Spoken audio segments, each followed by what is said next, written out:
Tatlong linggo bago ang education department na nakaharap sa learning crisis. Imagine a world where every child can read, write, dream, and achieve their full potential. A world where education is not a privilege but a right. This is the world that SDG4 wants to build.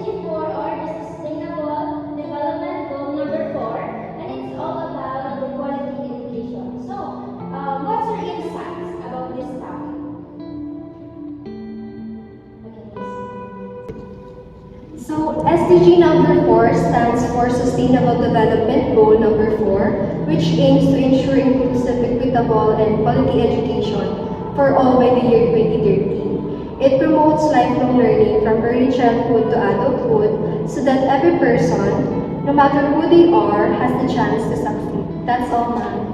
Okay, thank you.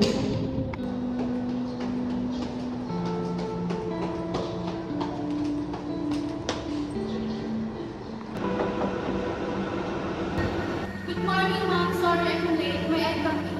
Why are you late? I woke up late, ma'am. Okay, come in.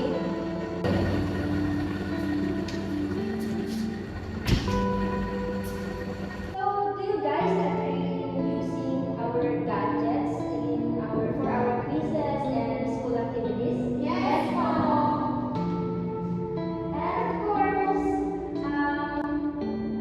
in Many SDG4, students struggle to learn because they do not have access to gadgets needed for school. This lack of resources creates inequality in learning opportunities and prevents students from reaching their full potential. Guys, ganito na ba yung topic natin TFN? Di pa nga eh. Pwede mo ba akong tulungan? Okay, sige.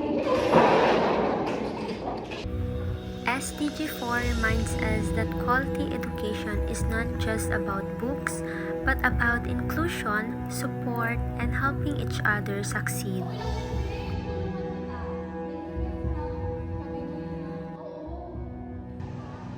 Sa tingin mo, bakit madami pa din Filipino students ang nahihirapan magkaroon ng good quality education besides sa madami ng platform? Dahil marami pa rin mga estudyante na nahihirapan solusyon ang kanilang mga problema, tulad na lamang sa mga classrooms, na kulang sa mga upuan, sa mga guro, and learning materials, and higit sa lahat sa mga estudyante na walang access sa gadgets at internet. At kahit sa malalayong mga lugar, ganyan. it encourages us to ask questions, discover answers, and build skills that help us face real-life challenges. It teaches us to communicate, to solve problems, and to adapt in a world that constantly changes. Most important, it helps us become responsible, compassionate, and empowered individuals. We have made efforts to prepare for reform and we continue to improve teacher training and update curriculum. But challenges remain: crowded classrooms, outdated facilities, lack of learning materials, and the deep digital divide highlighted during the pandemic.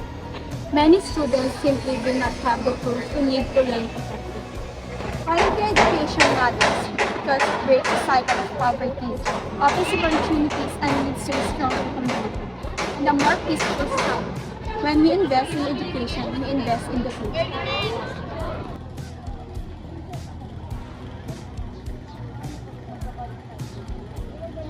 Let us stand together in advocating quality education.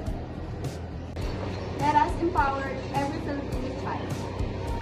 Let us build our future with no child is left behind. Let us inspire communities to value every learner's potential. Together, we can turn education into a powerful force for a change.